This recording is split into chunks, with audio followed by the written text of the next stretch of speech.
WHO की 2022 की एक रिपोर्ट के मुताबिक दुनिया भर में 9,05,700 लिवर कैंसर पेशेंट्स हैं। जी हाँ।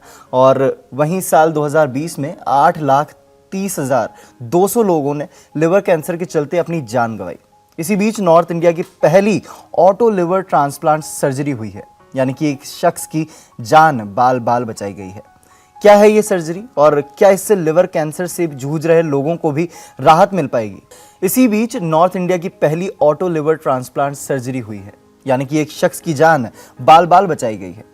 क्या है ये सर्जरी और क्या इससे लिवर कैंसर से जूझ रहे लोगों को राहत मिल पाएगी? इन सभी सवालों के जवाब आज हम जानेंगे उसी शख्स से जिसने ये कारनामा कर दिखाया है। हमारे साथ मौजूद है देश के जाने माने लिवर ट्रांसप्लांट सर्जन डॉक्टर विवेक विज। बहुत बहुत स्वागत है सर आपका, और बहुत बहुत मुबारक आपको इस सक्सेसफुल सर्जरी के लिए। धन्यवाद। आई थिंक ये मुबारक पूरी कंट्री को जाती है। We are resources for country. हम कंट्री के ही लोग हैं, हम इंडिया के लोग हैं, और पूरे इंडिया के लिए बहुत ही एक गर्व की बात है। ऑल द फोर्टिस हॉस्पिटल और मेरे खुद के लिए तो है ही है, बट हम सब काम कर रहे हैं इंडिया को आगे बढ़ाने के बिल्कुल लिए। सर। तो सर, जो सबसे पहले मैं जानना चाहूँगा कि एग्जैक्टली अगर ये सर्जरी के बारे में लोग जानना चाहें तो ये है क्या? सो ऑटो ट्रांसप्लांट जैसे कि खुद ही बताता है कि अपना ही लिवर निकाला जाता है, पेशेंट का खुद का लिवर निकाला जाता है। ओके। उसमें पीछे हम टेबल पे उसको प्रिजर्व करते हैं, फिर उसमें कुछ चेंजेस करते हैं और उसका जो साफ हिस्सा है, अच्छा हिस्सा है, पेशेंट में फिर से लगा देते हैं। ओके। तो इसको ऑटो ट्रांसप्लांट बोलते हैं। अगर इसको कंपेयर करें नॉर्मल ट्रांसप्लांट से, तो उसमें पेशेंट का खुद का हिस्सा नहीं लगाया जाता, ओ। उसमें किसी और डोनर से हिस्सा लिया जाता है और पेशेंट में लगाया जाता है। ओके। तो तो सर, सवाल मैं ये पूछना चाह रहा था कि जैसे जो अभी आपने हाल फिलहाल में ये सर्जरी की, क्या वो एक कैंसर पेशेंट थे, लिवर कैंसर से जूझ रहे थे क्या वो?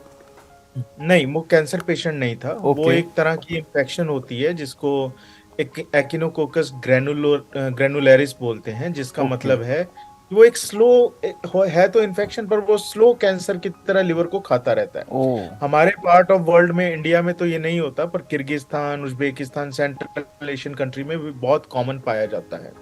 तो ओके। धीरे धीरे जब वो लिवर को खाना शुरू करता है, लिवर की blood blood supply, blood vessels और लिवर के हर हिस्से में धीरे धीरे फैल जाता है। ओके।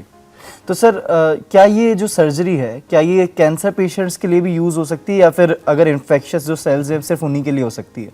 नहीं, ये किसी भी उस पेशेंट के लिए यूज की जा सकती है जिसमें नॉर्मल शरीर में रहते हुए लिवर को नहीं निकाल सकते, पार्ट उसका हिस्सा नहीं निकाल सकते। ओ। आप एक बात को समझें, कई बार कैंसर ऐसे होते हैं जो कि हम जाते हैं और लिवर रिसेक्शन करते हैं। इसका मतलब लिवर का जो खराब हिस्सा उसे निकाल देते हैं और पूरा लिवर शरीर में ही पड़ा रहता है, उसको पूरी तरह रिमूव नहीं करते। पर कुछ सर्जरीज और कुछ कैंसर्स या कुछ इन्फेक्शंस इतनी ज्यादा स्प्रेड होती हैं लिवर में कि उसकी रिसेक्शन और लिवर का वो हिस्सा निकालना जिसमें कैंसर है बहुत डिफिकल्ट और प्रॉब्लमेटिक होता है ब्लीडिंग के कारण। हम्म। तो इस कंडीशन में हम ये काम जो हमने किया है ये कर सकते हैं। हम पेशेंट का पूरा लिवर निकाल लेते हैं ताकि ब्लीडिंग ना हो, और उनको मशीन्स पे डाला जाता है पेशेंट को कुछ टाइम के लिए। और जो ओके। पूरा लिवर निकाला जाता है उसमें जो गंदा हिस्सा है, इन्फेक्टेड हिस्सा है या कैंसर वाला हिस्सा, उसको हम बैक टेबल में बिना ब्लीडिंग के रिस्क के निकाल देते हैं, और जो बचा हुआ साफ हिस्सा है उसे हम फिर शरीर में जोड़ देते हैं। तो सर, क्या ये सर्जरी पूरी तरह से सेफ है? क्योंकि काफ़ी सारे लोग इस प्रॉब्लम से जूझ रहे हैं, कहीं ना कहीं अपनी जो है सर्जरी करवाने की कहीं ना कहीं जगह ढूंढ रहे हैं। तो क्या ये वाली जो सर्जरी, ऑटो ट्रांसप्लांट सर्जरी जो हम बात कर रहे हैं, तो क्या ये पूरी तरह से सेफ है? देखिए, हमें पेशेंट सिलेक्शन करनी पड़ती है कि किस पेशेंट में ये सेफ है, किस में नहीं है। सो इसके सेफ्टी के डिफरेंट पैरामीटर्स होते हैं। हम पूरा इन्वेस्टिगेट करते हैं पहले, क्या इस पेशेंट में ऑटो ट्रांसप्लांट किया जा सकता है या नहीं किया जा सकता। ओके। अगर तो किया जा सकता है तो हम ये ऑलमोस्ट सेफ होता है 99%। ओ। ऑल्दो 1% रिस्क तो किसी भी सर्जरी में होता है, चाहे वो छोटी सर्जरी हो चाहे बड़ी सर्जरी हो। बट जब हम प्री ऑपरेटिव इवेल्युएट करके ये जान लेते हैं कि इस पेशेंट का जो बचा हुआ हिस्सा जो हम दोबारा इसमें लगाएंगे वो सेफ है और वो हिस्सा काम करेगा, तब ये 99% सेफ होता है। ओके।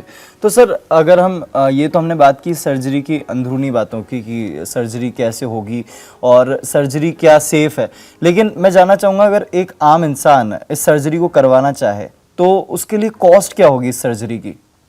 सर देखिए, नॉर्मल जो ट्रांसप्लांट होता है करीब इंडिया में उसकी कॉस्ट 20 से 21 लाख पड़ती है। पर इस सर्जरी की कॉस्ट 1/3 to 1/2 हो जाती है उससे। ओके। तो करीब करीब आप ये मान के चले 6 से 7 या 8 लाख के अंदर ये सर्जरी पूरी हो जाती है। इसमें एक तो डोनर इन्वॉल्व नहीं होता, और ऑल्दो सर्जरी कॉम्प्लेक्स होती है, इसमें जो हम कंज्यूमेबल्स या सामान यूज करते हैं वो भी बहुत ज्यादा लगता है, बट ओके लेकिन उस ट्रांसप्लांट से इसकी कॉस्ट आधी रह जाती है। Okay okay okay. तो सर जैसे हम बात करते हैं कि ये तो चलिए हम सर्जरी की कॉस्ट पर भी बात करी, लेकिन चलिए अब मान लेते हैं सर्जरी पूरी हो चुकी है, आपने सर्जरी कर दी, अभी जो हाल ही में पेशेंट जो आपने जिनको ठीक किया है, तो क्या अब वो पूरी तरह से ठीक है या फिर अभी भी उनका कोई प्रोसेस जो है वो अधूरा है, बचा हुआ है जो अभी पूरा होना है? ना ना, बिल्कुल ठीक है। और वो अपनी रूटीन लाइफ में आ गए हैं और बिना किसी दवाइयों के। यही खास बात है ऑटो ट्रांसप्लांट की।